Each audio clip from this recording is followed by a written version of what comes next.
Nocturia means that you wake up after going to bed to sleep one or several times per night to void.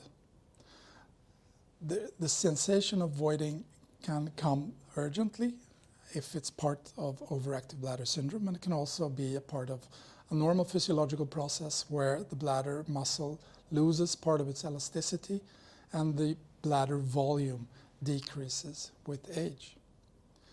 Today, nocturia is defined as having more than 1/3 of your total urinary volume per day during the night. The reason for nocturia is largely unknown, but it has to do with decreasing levels of antidiuretic hormone in your body. This hormone gives a signal to your kidneys that you're sleeping and that you should produce less urine.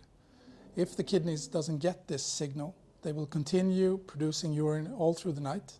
If nocturia becomes a problem, you can't treat it with medicines. The medicines today will contain synthetic antidiuretic hormone, which tells the kidneys that you're going to sleep and that they should produce less urine during the night.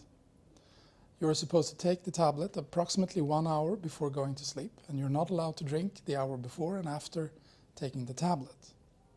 When starting treatment for nocturia, we usually check electrolytes in your blood to make sure you don't develop a lack of sodium. If you experience low levels of sodium, you may develop a headache, dizziness, nausea, and being tired.